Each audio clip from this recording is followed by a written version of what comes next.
Okay, we'll make a start. Welcome to the first part of the press conference for the Group B game at EuroBasket 25 between Great Britain and Lithuania. Lithuania winning 94-70. We have Coach Stuzel and Carl Wheatle with us. Guys, if I can ask you first, if just your initial observations and thoughts coming out of game day one. If we can start with you, Coach. Congratulations to Lithuania on opening the campaign with a win. I thought certain moments in the game, their probably experience was the difference at times. But I'm really proud of, I guess, how we competed, how we achieved certain areas of the game that we wanted to. Okay, we appreciate it's a 24-point loss. And there's definitely some areas that we probably knew that we had to try and clean up already. You can't give a team 23 offensive rebounds and let them get to the line 36 times. That's a challenge at any team at any level. But again, I thought, there was certain times when we imposed our style on the game, and that was probably when the scoreboard was a little bit closer. So we need to try and find a way to maximize, those spells, those periods, a little bit more consistency. But I know that my group understands the process of what we're doing, and I know that my group will continue to learn and develop and bounce back and understand the process of this, and we're excited to go and get on the floor on Friday. Carl? Yeah, I think solid first half from us, but we have to be more consistent, putting together performances for the full 40 minutes.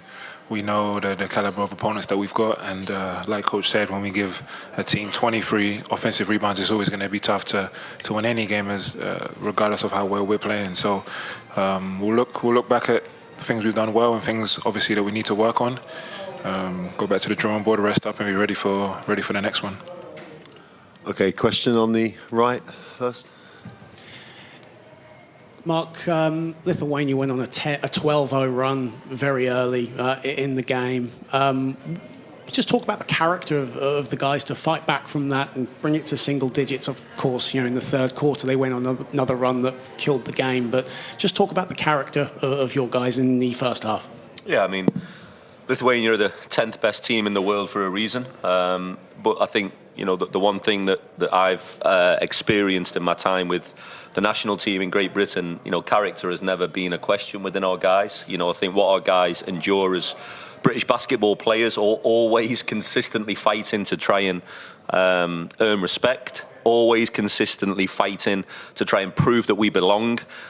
Character is never a challenge within our group, ever. That's something that I've been really aware of, and I don't become desensitized to that the longer that I'm in this position. I think our character is something that really drives us. Again, for sure, people look at the outcome and the score, and I'm sure we'll pick apart certain areas. I've got guys like Carl sat next to me who are playing at high levels around Europe, who understand what it takes to compete at this level. So again, for me, character is always something that is one of our driving tools, something that I don't think I have to do a lot of work on the character of our group. I think that's something that's inherent within our group, and we have a lot of experience. The guys take pride in playing for the country. The guys are stinging in there. I think even at this level, the guys still feel, that we could have certain areas of the game that we could have been better, regardless of the outcome of that game.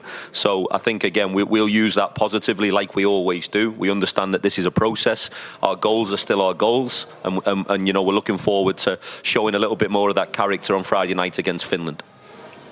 Just one more from me. Obviously, Gabe Olaseni not playing again today. He didn't play in the preparations. What's his status now going forward? Yeah, we're monitoring Gabe day by day. I've been really, I think, we've put a really effective plan together for Gabe.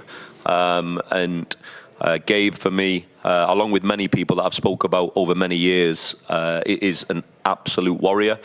Gabe is somebody that for sure we want to go and compete with every single time we wear a Great Britain jersey. What he's done for the program, I think, is immeasurable. Consistently showing up, consistently leading, taking punches, doing all of those things. So, yeah, we want Gabe back on the floor, and we're monitoring that day by day. What I would like to say is use that question to credit Dan Akin and Jabril Bello and think about their development at that position, at position 5. You know, they've absolutely stepped up throughout preparation. You know, they've stepped up today playing against one of the best centers in the world, and shown, you know, at certain times that fight and that character they have. So, yeah, Gabe is day by day. We'll continue to monitor that. But again, you know, I think a shout out to Dan and Jabril, doing a really good job of holding down that position whilst we're in this moment. Take the one in the front, and then we've got one in the back, and then that'll probably be it. Yeah, question for Carl. Carl, I saw y'all at the last 2 EuroBaskets, and the difference I noticed at this one, even though obviously the result wasn't great, was the attitude seemed far improved compared to 2022. Did the longer prep, the full prep with a real preparation run-in impact you guys to actually be a bit better focused for this game in this tournament? Yeah, I mean, obviously, you know, the preparation was solid for us this year. It allowed the team to gel and to build a bit more chemistry in comparison to 22. So, you know, we tried to use the time we had as best as possible to make sure that we got into the tournament now as much as a team as possible. And I think that showed. Obviously, you know, we know it needs to translate now to what we do on the court as well. But I think that the group is tight, the group is together, and 100% we'll bounce back and be ready to go for the next one. And just to the back. Matas Bagamolovas from Lithuanian National Television. Coach, thanks for the really great fight, first of all, and also a question about Lithuanian national team. Like the Jonas Valančiūnas is the biggest force here, but still, do you see that this Lithuanian team is not only Jonas Valančiūnas team, because other guys can step up really good, and Jonas was on the bench for a pretty long time, and still Lithuania managed the young guys to step up? Yeah, thanks for your comments. Again, and you know, we always we feel we have a responsibility to try and leave a positive mark on international basketball when we're representing Great Britain. It's something that we're really proud of. I think this Lithuanian team, Coach Alberto Lorenzo, our assistant, who is exceptionally experienced, and for me, somebody we lean on a lot in our preparation. He did an incredible job of diving into what Lithuania do, preparation-wise. So I feel that we were really prepared, and in that preparation, we learned that they're a hell of a basketball team just outside of Valančiūnas. You know, I think their pace is exceptional, their spacing, their tactical application offensively you know, they're very clear on what they want to try and achieve with different spacing and different actions. And defensively, if you try and take some of those actions away, the counter is there within 0.5 seconds. So we spoke a lot about trying to defend by committee with all 5 players. I thought we did that at times. You know, we disrupted at certain times, but over longer periods, I think, you know, Lithuania showed their level. So, yeah, excited to honestly, now that we don't have to play Lithuania again, excited to maybe have a look at their kind of progression throughout the tournament. But yeah, I think they're a heck of a team, just outside of Valančiūnas as well. You know, the guards are big, crafty, different ways to put pressure on the paint, shooting threat through pretty much everybody on the roster, and particularly then you have a dilemma on how you cover position 5 when Valančiūnas is in the game and what you want to try and give up. So yeah, massive respect to Lithuania, and it'll be interesting to see how they progress. One more question from me. This was the debut of Rimas Kurtinaitis on national team in the major tournaments. Rimas is a legendary Lithuanian player. How can you describe him as a coach? Maybe because you prepared for the game, during the game you saw some tactical moves or something on the court. How can you describe him? Yeah, again, I think you know, we noticed some differences underneath his tenure. You know, I think some spacing ideas were slightly different from previously, and I think yeah, that they caused us some challenges on how they approach that. I think I know I've used it, but the pace, and that for me just isn't on the offensive end. I think that's you know, the physicality that they have, their application to transition defense, rebounding. So yeah, again, I think you can't be you know, competing at this level and not respect, I suppose, those moments. I'll always try and find a way to bring it back to GB and, you know, our team and our level. But yeah, I mean, congratulations to coach. You know, like I say, I wish them all the best moving forward. And now I want to try and, you know, control what we can and focus on GB and hopefully, you know, continue to be the best version of us. Okay, we'll wrap it up there. Thanks very much, everybody. Thanks, guys, and good luck for the rest of the tournament. Thanks. Thank you.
Okay, we'll start the second part of the press conference for the Group B game here in Tampere. Lithuania winning 94-70 over Great Britain. Coach, if I could just ask you initially for your observations of the game and how you feel following the result. So it's maybe our numbers is not so good how usually, because we miss a lot of three-point shots, miss a lot of free throws. But we understand it's first game, and little bit everyone is a little bit nervous. So, but anyway, we got a good defense. We have a good fast break. The game what we are playing usually, and it's a good result for us. Okay, as it's your first game at a EuroBasket, how do you feel? You had a great performance. How do you feel following that win? Yeah, I played good offensive, but it doesn't matter. I still struggled a couple of times defensively. I need to be better on that. Maybe 50-50 decisions, maybe not risk it but swing it. Yeah, but overall it's a good way to start. Most importantly, with a win. Hey, thank you. I've just got one question to wrap this up. Your defensive effort, coach, throughout the whole game was exceptional. Your guys, the pressure on the ball and one pass away is this something that is really the trademark of your team? Yeah, then we build a team. We build okay, it's not the young guys, but younger guys like usually. And yeah, we're just focusing 40 minutes for the defense. It's our key for the win. And so today was good. We make some, but everywhere, not just on defense, on the rebounds also. Because I heard we make the record of FIBA Euro Championships to took 57 rebounds per game. It's the best numbers in ever. Yeah. So I'm happy with this numbers and happy with the victory. Okay. And the final question for you, Azulis, what's it like as a player coming into the squad, playing alongside someone as experienced and of the quality of Jonas Valanciunas? Yeah, I mean, when I was even younger, you know, little, maybe kid, maybe youngster, and I would watch him on TV. You know, I would think he's like a superstar, and to have an opportunity to play with him in the same team, and to know when we're together on the court, I'm trying to use him because he's just a beast, you know, under the basket. So yeah, it's amazing. It's awesome. Okay. All right. Well, thank you, coach, and congratulations, and we'll wrap it up there. And good luck for the rest of the tournament. Thank you very much. Thank you.